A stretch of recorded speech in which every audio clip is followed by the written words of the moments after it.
नमस्कार पेंशनर्स मित्रों, एक छोटा सा लेटर है लेकिन बेहद महत्वपूर्ण है।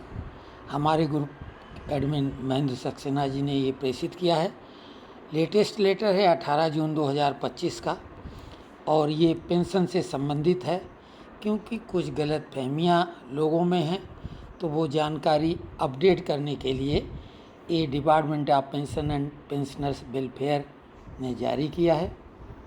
Subject: extension of benefits of retirement gratuity and death gratuity to the central government employees covered by Unified Pension Scheme regarding UPS जो आ गया है अब NPS की जगह, उसके बारे में है। पहले अंग्रेजी में पढ़ देते हैं, छोटा सा लेटर है, बाद में उसका हिंदी रूपांतर करके भी आपको हम बताएंगे। The undersigned is directed to refer to the Ministry of Finance, Department of Financial Services, notification number FS-1/3/2023-PR dated 24/1/2025 regarding introduction of the Unified Pension Scheme as an option under NPS for the recruits to the Central Government Civil Service with effect from 1/4/2025, giving one-time option to the Central Government employees covered under the National Pension System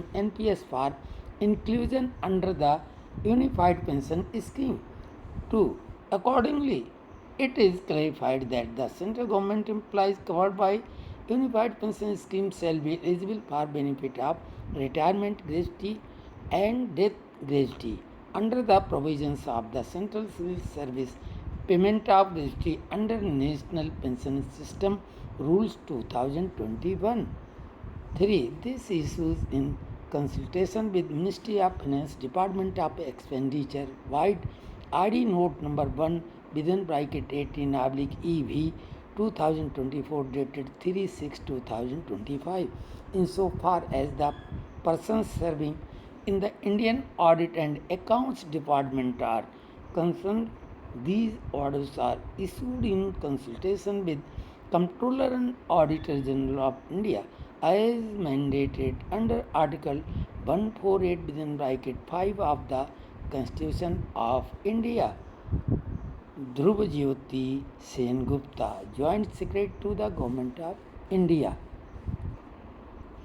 ये हिंदी रूपांतर है pension एवं pension भोगी कल्याण विभाग का 18 जून 2025। कार्यालय स्मरण: एकीकृत पेंशन योजना के अंतर्गत आने वाले केंद्र सरकार के कर्मचारियों को सेवानिवृत्ति ग्रेच्युटी और मृत्यु ग्रेच्युटी का लाभ प्रदान करने के संबंध में अधोहस्ताक्षरी को वित्त मंत्रालय वित्तीय सेवा विभाग की अधिसूचना संख्या FS-1/3/2023 दिनांक 24/1/2025 का संदर्भ देने का निर्देश हुआ है, जो 1/4/2025 से केंद्र सरकार की सिविल सेवा में भर्ती होने वाले लोगों के लिए NPS के तहत एक विकल्प के रूप में एकीकृत पेंशन योजना की शुरुआत करने के संबंध में है, जो राष्ट्रीय पेंशन प्रणाली NPS के तहत कवर किए गए केंद्र सरकार के कर्मचारियों को एकीकृत पेंशन योजना के तहत शामिल होने के लिए एक बार विकल्प देता है।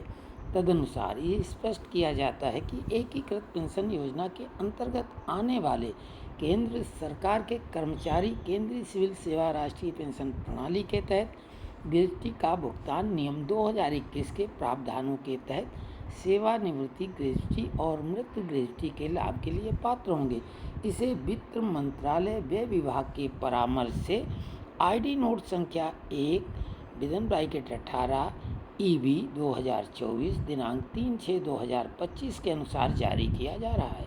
जहाँ तक भारतीय लेखा परीक्षा एवं लेखा विभाग में कार्यरत व्यक्तियों का संबंध है, ये आदेश भारत के संविधान के अनुच्छेद 148(5) के अंतर्गत भारत के नियंत्रक एवं महालेखा परीक्षक के परामर्श से जारी किए जाते हैं। ध्रुव ज्योति सेनगुप्ता।